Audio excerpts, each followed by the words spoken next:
All right, so we're getting into wrestling defense. We're starting with the dogfight position. We'll get into the whys of this more when we get to the offensive portion of this, okay? So Joel is here. He's on essentially a low single leg, cable gripping at the knee, and also having an elbow at the end of the lever. If he doesn't have that, we're gonna be able to skip to the last portion of this technique and work our sprawl, okay?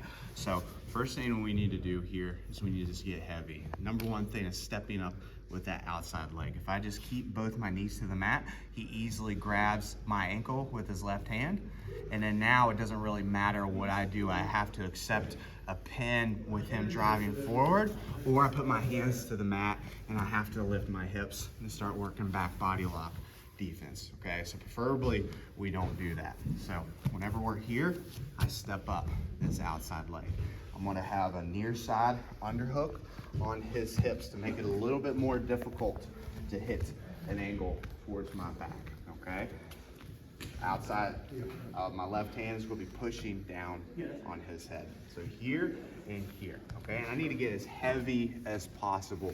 If I don't have weight on Joel, he's gonna finish this takedown. So I'm gonna start to slide my legs away, okay? And a lot of times that alone is gonna free the end of your leg. What I do not want you to do is to turn towards your opponent with this knee torque. And it's called knee torque for a reason. It's going to attack either your MCL or your hip, okay? So we're actually going to be facing perpendicular to Joel as I sprawl away. If you're doing this and it's still not getting free, what you can do is you can use this underhook to grab either his pec, his armpit, or his bicep. And what we're going to do here is we're going to shift weight to our other leg just for a second to lift this elbow. Once I feel that space there, I'm going to rotate my leg first. Don't rotate with your body first, because if he has a good grip on this, that's going to apply the knee torque a little bit more. So I lift, rotate my leg first. Now I can start to face towards Joel. I'm initially perpendicular. I want to be straight down his spine, okay? This head side hand is going to be pushing his head under my hips. If his head is out to the side, he can still finish this takedown, okay? So I'm stuffing this head under my hips here. And now as you see, if I create some space, he's in an overhead gripping angle. It's very hard to keep your grip here, okay? So I continue to sprawl away. For my sprawl, I don't want my toes engaged in the mat. If your toes are engaged in the mat, your ankle can bend, because he's not just going to stay here. He's going to be driving forward the whole time. If my toes are engaged, go ahead and drive forward. My ankle will bend, which means my knee will bend, which means my hip will bend, which essentially leads to him getting the takedown if he's really good at this. So instead, when I'm here, I got shoelaces down towards the mat. That way when he drives, I slide, okay? All right? Now, as you see, he's able to somewhat keep his grip when I'm at an angle like this. But when I go to here, it's very difficult. So as soon as I line up down his spine, his head is underneath my hips. That's when we break that grip. And as you see, he's in a terrible position, so we can get behind the elbows fairly quickly, okay? The way I recommend doing that, lifting your hips up, either blocking the arm with your hand or blocking the arm with your knee. You see most of my weight is on the back, not on the mat, okay? As soon as we hit here, we spin around and we look for double unders, okay? So again, underhook on the hip, pushing the head, sliding the leg away. Go ahead and have your elbow into here. As soon as this leg is free, now I start to face towards his hips, stuffing his head underneath, break the grip. I'm going to block this time, step up, spin around, sitting on the hip with double unders, okay? Now, you're going to run into someone that's either stubborn with their grip, or they're just really good wrestlers, okay? So some wrestlers will hold this position even when we get to here, because if they get you on a hip, they can scramble to the top, okay?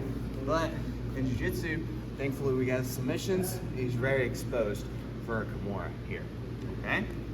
So I'm trying to get this broke, but it's not working. Or you can go for this right off the bat if you prefer kimuras. I'm gonna turn towards, so I have my right leg being attacked, I'm turning towards the opposite side arm. So I'm taking this arm over his back. I have a hip side arm and a head side arm. Head side arm is going to grab his wrist. Hip side arm is going to come underneath his armpit to my wrist here, okay? You can get a monkey grip or a grip on his wrist here, okay? Up to you, all right? Now, what I'm going to do is I need to get his lower back on the mat. What I'm going to do is I'm going to start to slide through. A lot of times just sliding through will do it. Come back up. But whenever I get to here, Joel knows exactly what I'm trying to do. So he's going to widen his base, make this very difficult for me. So when I slide through, I need to think of setting on my near side hip and start to walk my legs towards his feet and also take this grip down towards the mat. You're doing all of it at the same time. It isn't one thing that's getting this technique. It is all of it, okay? Once we get to here, we want to be looking to break the grip during transition, okay? Break the grip here, and we land in this position. There's a chance for us to get a jacare style kimura, okay? The way I do that is I'm taking his wrist down towards the mat. My hips are switching to a belly down position, okay? And as you see, I was perpendicular in a T kimura position, but now I'm completely belly down, both elbows to the mat. I'm looking to get his wrist to the mat and my elbow to the mat beside his body here, okay? Now as you see, he's got pretty good shoulder mobility. It's because his shoulder's not pinned. So I'm gonna bring my knees forward, driving my head towards his hips, and I'm gonna put all my weight on his shoulder. As you see here, my knees are not touching the mat. As soon as my knees touch the mat, he's got shoulder mobility. Pinning his shoulder, pinning his wrist. When you have both of these things pinned, it doesn't take a lot to get this finish. So into here, okay? I'm gonna step up with my outside leg, and I'm gonna do a slow lift of the elbow. As you see, it doesn't take too much. With his elbow, or with his wrist lifted, he's got shoulder mobility. With not a lot of weight on his shoulder, he's got shoulder mobility. With both of these pinned, doesn't take much at all. Very dangerous.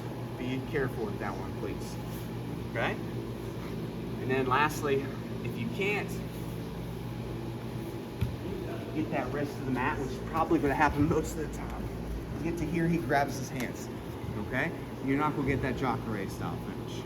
Okay? You're only going to get that as if he's being lazy with his arms out here, or you did it quick in transition. Okay? But he grabs his hands. What I'm going to do, I'm not going to stay in a T kimura position. I'm going to go to that belly down position here. And as you see, I can't get this wrist to the mat, which means I can't get that finish. What I'm going to do is I'm going to start to engage my feet, come up to my knees. I'm going to use my grip, this kimura grip, and push it to his far hip here. Now I'm going to start to drive forward with my hips. Okay, and I'm going to continue to walk forward. As you see, my knees are not on the mat. The kimura grip is lifting the shoulder. My hips driving in is exposing his back even more. Okay, as you see, my hips and my stomach are behind his scapula. I'm going to continue to drive until he's more chest down to the mat. Okay, because he's actively going to be turning into me the whole time. If I'm lazy with this, he gets his elbow to the mat. I got to settle in a top pin. Okay, so I'm here. I'm driving. Continue to drive until his shoulders are facing down towards the mat a little bit more. Now, once we're here, we're going to start to slide our chest down the mat. If I have my chest behind his scapula initially, turn into me. As you see, he wiggles out. Okay? Try to turn into me. Very difficult. It's not impossible. You're going to be continuing to drive and push with this grip the whole time to keep his back exposed. But once he's at this angle, now we can start to slide and get our chest down to the mat. The way that I'm doing that is I'm walking my legs away, wiggling my chest down until it's behind his scapula. Now I can let go of his wrist, look to take the back. Okay?